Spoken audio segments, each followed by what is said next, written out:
아버지, 정말 아버지 맞으신가요? 서준아, 이렇게 보게 될 줄은 몰랐다. 도대체 31년 전 그날 왜 저를 버리고 가셨습니까? 경찰이 된 아들이 31년 만에 찾은 아버지의 정체는 도둑 누명을 쓴 노숙자였습니다. 그리고 그날 아버지가 홀연히 사라진 진짜 이유가 밝혀졌습니다. 박서준 형사님, 중앙시장에서 도난 사건이 발생했습니다. 현장으로 즉시 출동해 주시기 바랍니다. 한밤중에 울린 무전기 소리가 조용한 사무실을 가득 채웠습니다. 책상 위에는 31년 전 아버지와 찍은 사진 한 장이 놓여 있었습니다. 매년 이맘때면 찾아오는 아버지에 대한 기억이었습니다. 1993년 12월 24일 성탄절 전야. 그날 이후로 아버지의 얼굴을 다시 볼 수 없었습니다. 현장에 도착하자 한겨울 추위 속에서도 많은 상인들이 모여 있었습니다. 시장 골목은 한밤중임에도 불구하고 웅성거림으로 가득했습니다. 박 형사님, 이쪽입니다. 동료 형사가 안내한 곳은 시장 중심가에 위치한 우성 슈퍼마켓이었습니다. 가게 주인 김영호 씨는 한숨을 내쉬며 상황을 설명했습니다. 매일 저녁 문 닫기 전에 노숙자들한테 남은 빵을 나눠주곤 했어요. 오늘도 평소처럼 가게 문을 잠그려는데 갑자기 뒤에서 누가 밀치더니 금고로 달려가더라고요. 현금 300만 원이 없어졌습니다. 혹시 범인의 인상착에 기억나십니까? 네. 평소 가게 앞에서 자주 보던 노숙자 아저씨와 비슷한 옷차림이었어요. 늘 이 근처에서 지내시는 분인데. CCTV 화면을 확인하던 중 이상한 점을 발견했습니다. 영상 속 범인의 걸음걸이는 절뚝거리는 듯했습니다. 주변을 수색하던 동료들로부터 무전이 들어왔습니다. 박 형사님, 용의자로 지목된 노숙자를 발견했습니다. 시장 뒤편 골목에서 주무시고 계십니다. 차가운 바닥에 웅크리고 누워있는 노숙자에게 다가갔습니다. 조심스럽게 깨우자 그는 천천히 눈을 떴습니다. 죄송합니다만 잠시 이야기를 나눌 수 있을까요? 네. 무슨 일이신지. 조금 전 이 근처 슈퍼마켓에서 도난 사건이 있었습니다. 혹시 보신 것이 있으신가요? 노숙자는 잠시 생각에 잠기더니 이야기를 시작했습니다. 매일 그 시간이면 김 사장님이 남은 빵을 주시곤 했어요. 오늘도 그 시간에 가게 앞에 있었는데 갑자기 누군가 뛰쳐나오는 소리가 들렸어요. 그리고 사람들이 소리를 지르기 시작했죠. 그의 이야기는 진실되어 보였습니다. 하지만 현장 목격자들의 증언이 있었기에 부득이하게 서로 가서 좀 더 자세한 이야기를 나누자고 설득했습니다. 선생님, 죄송하지만 서에서 좀 더 자세한 이야기를 나누어야 할 것 같습니다. 그는 잠시 망설이다가 조용히 고개를 끄덕였습니다. 그리고 그렇게 우리는 31년 만에 재회를 아직 모른 채 경찰서로 향했습니다. 차디찬 조사실, 형광등 불빛이 노숙자의 주름진 얼굴을 비추고 있었습니다. 한밤중 시장에서 일어난 도난 사건의 용의자로 지목된 노숙자는 지친 기색이 역력했습니다. 선생님, 사건 당시의 상황을 자세히 말씀해 주시겠습니까? 노숙자는 천천히 고개를 들어 저를 바라보았습니다. 깊은 주름 사이로 세월의 무게가 느껴졌습니다. 그의 눈빛은 맑았고 목소리는 힘이 없었지만 또렷했습니다. 매일 저녁 김영호 사장님이 남은 빵을 나눠주시곤 했습니다. 오늘도 평소처럼 가게 앞에서 기다리고 있었죠. 그런데 갑자기 누군가 뛰쳐나왔어요. 그리고 사람들이 소리를 지르기 시작했고. 그의 말을 듣고 있자니 무언가 이상한 점이 눈에 띄었습니다. 도주한 범인은 CCTV에서 뚜렷한 저름발이 걸음을 보였는데 그의 걸음걸이는 멀쩡했습니다. 동료 형사가 새로운 증거를 들고 조사실로 들어왔습니다. 도주로 반대편 CCTV에서 수상한 인물이 발견된 것입니다. 절뚝거리며 달아나는 노란색 패딩을 입은 젊은 남성의 모습이었습니다. 노숙자는 회색 점퍼를 입고 있었고 절뚝거리지도 않았습니다. 게다가 금고 주변에서 발견된 지문도 그의 것과 일치하지 않았습니다. 하나둘씩 그의 결백을 증명하는 증거들이 나타나고 있었습니다. 선생님, 이제 돌아가셔도 좋을 것 같습니다. 그가 자리에서 일어나려는 순간이었습니다. 갑자기 그의 얼굴이 창백해지더니 비틀거렸습니다. 순간 제가 부축하려 다가갔고 그때였습니다. 그의 손에서 무언가 낯익은 것을 발견했습니다. 손등에 난 깊은 흉터.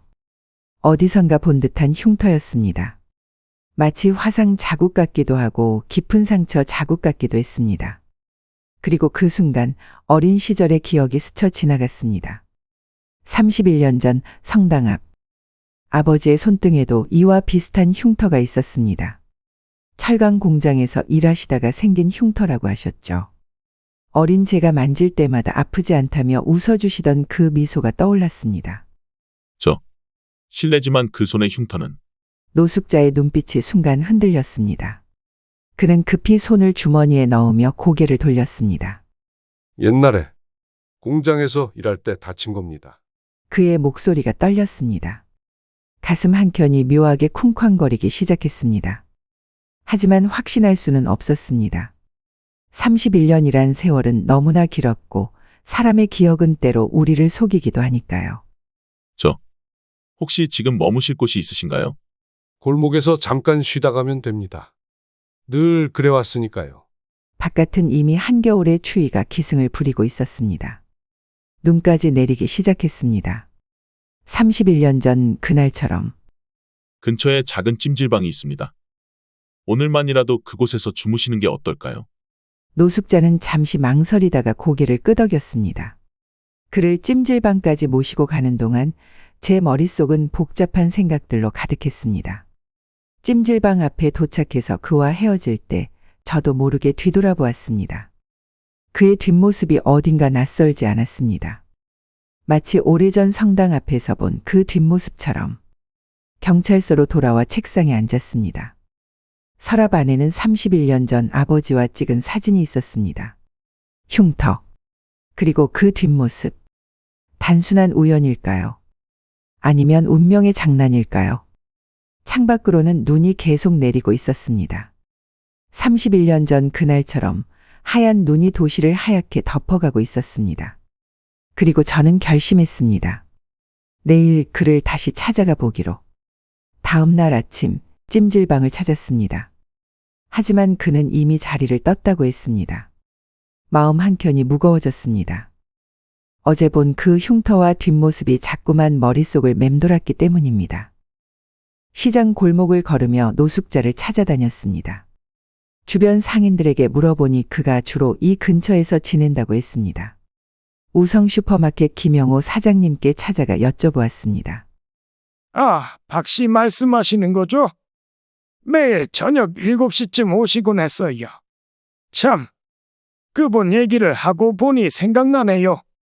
어제 진짜 도둑을 잡으셨다면서요? 네, CCTV로 확인된 범인은 다른 사람이었습니다. 혹시 그분에 대해 아시는 게 더 있으신가요? 늘 조용조용하시고 예의 바르신 분이에요. 다른 노숙자분들이랑은 좀 달라 보이더라고요.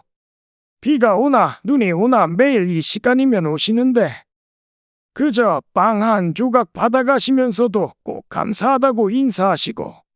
김 사장님의 말씀을 들으며 더욱 궁금증이 커졌습니다. 과거의 평범한 삶을 살았을 그의 모습이 자꾸 떠올랐습니다. 점심시간 파출소 앞 벤치에서 도시락을 먹고 있는데 우연히 그를 발견했습니다. 멀리서 그의 모습을 지켜보았습니다. 쓰레기통 근처를 서성이다가 누군가 버린 음식물을 주워 드시는 모습에 가슴이 아팠습니다. 박 형사님, 그분한테 관심이 많으시네요. 동료 형사가 물었습니다. 네. 뭔가 신경 쓰이는 게 있어서요. 저도 느꼈어요. 그분 다른 노숙자분들이랑은 좀 달라 보이더라고요. 말씀하시는 것도 그렇고 제가 잠깐 조사해봤는데 특이한 게 있더라고요. 특이한 거요? 네, 주민등록번호로 조회해보니까 31년 전까지는 정상적인 직장 생활을 하신 기록이 있어요. 철강 공장 다니셨대요. 그런데 갑자기 기록이 끊겨요. 그것도 1993년 12월 24일을 마지막으로. 순간 심장이 멎는 것 같았습니다. 1993년 12월 24일. 제가 8살 때 아버지가 사라진 그날이었습니다. 오후가 되어 다시 그를 찾아 나섰습니다. 이번에는 시장 뒷골목에서 그를 발견했습니다. 쓰러진 박스들 사이에서 무언가를 찾고 계셨습니다. 선생님, 그가 천천히 고개를 돌렸습니다. 제 목소리를 듣자 순간 당황한 기색이 역력했습니다. 이런 곳까지 왜? 어제 밤에 궁금한 게 있어서요. 혹시 과거에 어떤 일을 하셨는지 여쭤봐도 될까요? 노숙자의 표정이 굳어졌습니다. 그는 잠시 침묵하더니 힘없는 목소리로 대답했습니다. 그건 이제 의미 없는 일입니다. 철강 공장에서 일하셨다고 들었습니다. 순간 그의 손이 떨리기 시작했습니다. 그리고 무의식적으로 오른손을 주머니에 넣으셨습니다. 흉터가 있는 그 손을 더 이상 묻지 말아주시면 감사하겠습니다. 그가 돌아서려 했습니다. 그때였습니다. 주머니에서 무언가가 떨어졌습니다. 낡은 지갑이었습니다. 지갑이 바닥에 떨어지며 그 안에 있던 사진 한 장이 바람에 날렸습니다. 저는 반사적으로 사진을 잡으려 했습니다. 그리고 그 사진을 보는 순간 온몸이 얼어붙었습니다. 바랜 사진 속에는 한 어린 아이가 있었습니다. 치진 머리에 해맑은 미소를 짓고 있는 아이. 그 아이는 바로 저였습니다. 이 사진은 노숙자의 얼굴이 창백해졌습니다. 그는 황급히 사진을 낚아채더니 돌아서서 걸음을 재촉했습니다.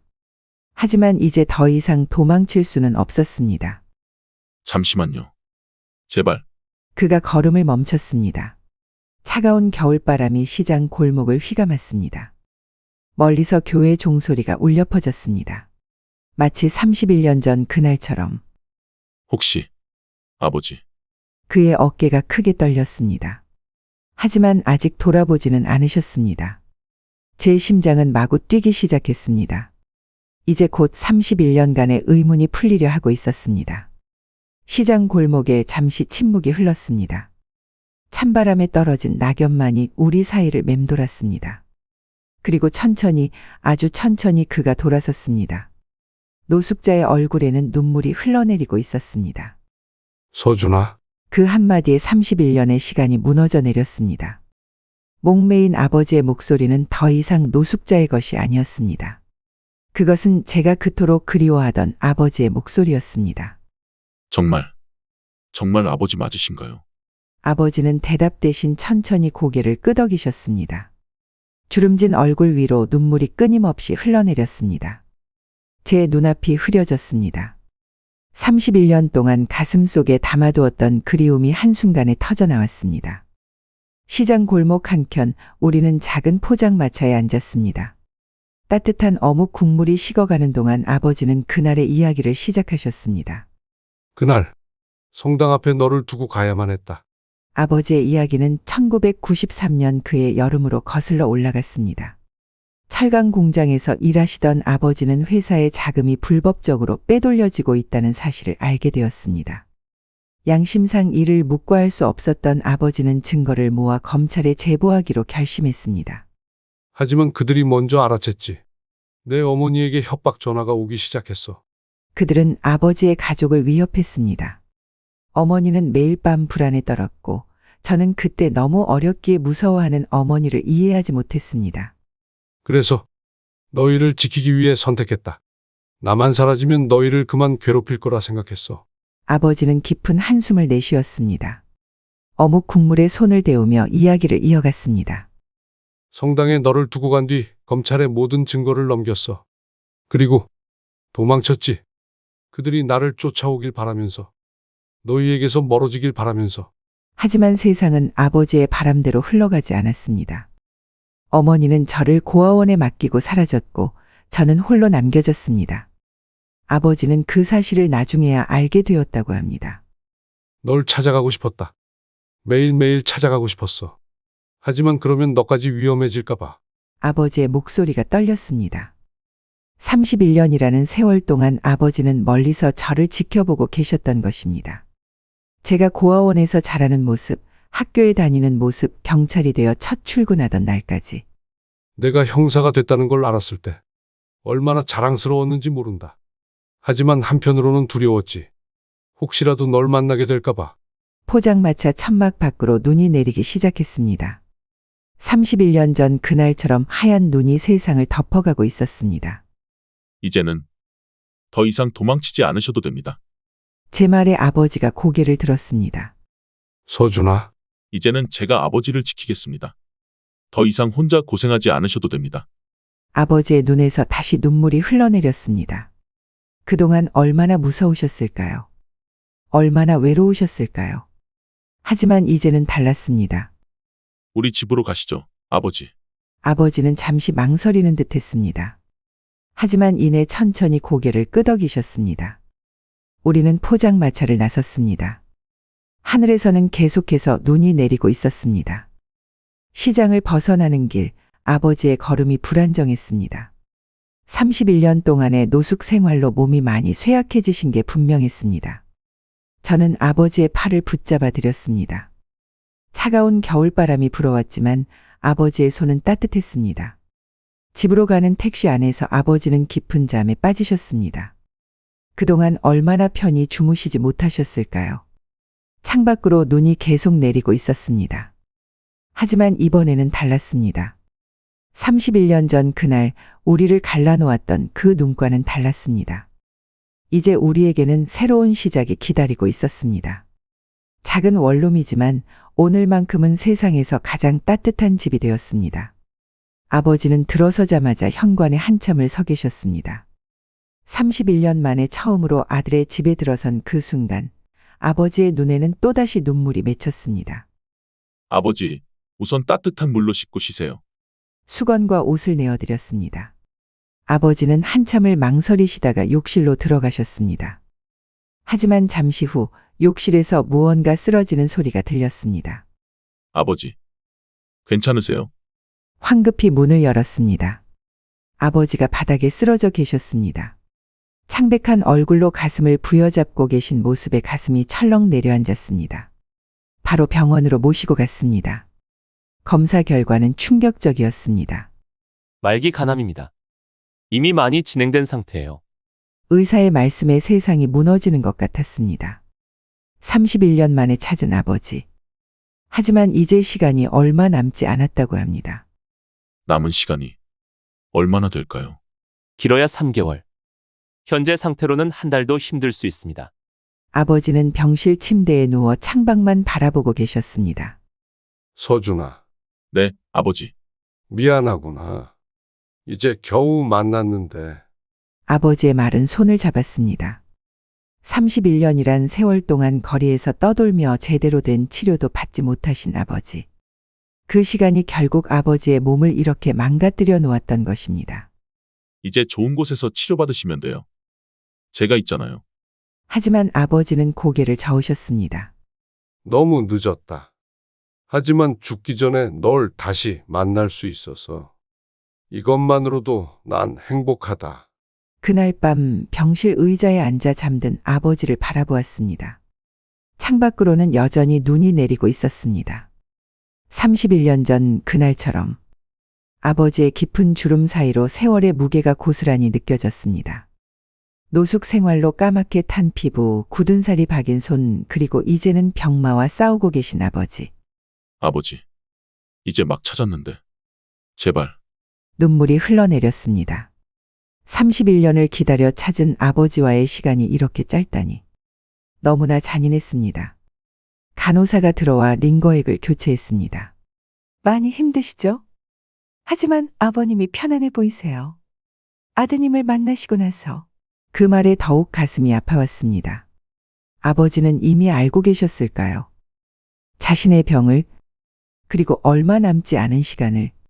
그래서 그동안 저를 찾아오시지 못했던 걸까요? 창밖의 눈은 계속해서 내리고 있었습니다. 하얀 눈이 세상을 덮어가는 동안 저는 아버지의 손을 꼭 잡은 채 밤을 지새웠습니다. 이제 막 시작된 우리의 시간이 이렇게 끝나버리는 것이 너무나 아팠습니다. 시간이라도. 조금만 더 시간이라도. 하지만 시간은 남지 않았습니다. 이제 우리에게 남은 것은 짧은 순간들 뿐. 그 순간들을 어떻게 보내야 할지 마음이 무거워졌습니다. 아버지의 병세는 생각보다 더 빠르게 악화되었습니다. 차가운 거리에서의 오랜 생활이 아버지의 몸을 극도로 쇠약하게 만들어 놓았던 것입니다. 하지만 그 와중에도 아버지의 얼굴에는 늘 미소가 떠올라 있었습니다. 서준아, 너무 걱정하지 마라. 이렇게 내 곁에서 마지막을 보낼 수 있다는 것만으로도 나는 행복하다. 퇴원 후 제 원룸에서 아버지를 모시기 시작했습니다. 매일 아침 출근 전에 죽을 끓여드리고 점심에는 잠깐 들러 상태를 확인하고 저녁이면 함께 식사를 했습니다. 비록 짧은 시간이었지만 그토록 그리던 일상이었습니다. 어느 날 아버지가 조심스레 말씀하셨습니다. 서준아, 한 가지 소원이 있구나. 네, 말씀해 주세요. 그날 성당에 한번 가보고 싶다. 31년 전 마지막으로 저를 두고 가셨던 그 성당. 아버지의 눈에는 깊은 그리움이 서려 있었습니다. 주말에 휠체어를 빌려 성당으로 향했습니다. 31년이란 세월이 흘렀지만 성당은 그대로였습니다. 높이 솟은 첨탑, 오래된 벤치, 그리고 그날의 기억이 고스란히 남아있는 듯 했습니다. 그때는 내가 이렇게 작았는데 아버지의 마른 손이 허공을 더듬었습니다. 마치 어린지의 키를 재어보시는 것 같았습니다. 여기 앉아서 널 기다리라고 했었지. 금방 돌아올게라고 하면서. 아버지의 눈에서 눈물이 흘러내렸습니다. 그런데 돌아오지 못했구나. 미안하다, 서준아. 저는 아버지의 휠체어 앞에 무릎을 꿇고 앉았습니다. 이제는 알아요, 아버지. 그때 얼마나 힘드셨을지, 얼마나 가슴 아프셨을지. 눈물로 흐려진 시야 속에서 아버지의 따뜻한 손길이 제 머리를 쓰다듬었습니다. 31년 전 그때처럼 집으로 돌아오는 길, 아버지는 유난히 피곤해 보이셨습니다. 하지만 얼굴에는 편안한 미소가 떠올라 있었습니다. 그날 밤 아버지는 오랜만에 푹 주무셨습니다. 너무나 편안해 보이는 모습에 저도 모르게 안도의 한숨을 내쉬었습니다. 하지만 그것이 마지막이 될 줄은 몰랐습니다. 다음 날 아침, 평소처럼 아버지를 깨우려 방에 들어갔습니다. 하지만 아버지는 이미 차가워진 몸으로 누워 계셨습니다. 베개 맡에는 편지 한 통이 놓여 있었습니다. 서준아, 떨리는 손으로 편지를 펼쳤습니다. 아버지의 삐뚤빼뚤한 글씨가 눈물로 번져갔습니다. 미안하구나. 이렇게 편지로 마지막 인사를 하게 되어서. 내가 태어났을 때부터 지금까지 아빠는 늘 너를 사랑했단다. 31년 전 그날? 난 너를 지키기 위해 모든 것을 포기했지만 그래도 내 마음속에는 항상 내가 있었다. 넌 늘 착하고 바른 아이였어. 경찰이 되어서도 정의롭게 살아가는 모습을 멀리서 지켜보며 얼마나 자랑스러웠는지 모른다. 마지막으로 너를 다시 만날 수 있어서, 이렇게 아들의 손길을 느낄 수 있어서 정말 행복했다. 이제 편히 눈을 감을 수 있을 것 같구나. 서준아, 너무 슬퍼하지 마라.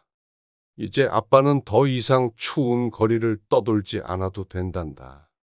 그리고 고맙다. 세상에서 가장 자랑스러운 내 아들. 아빠가.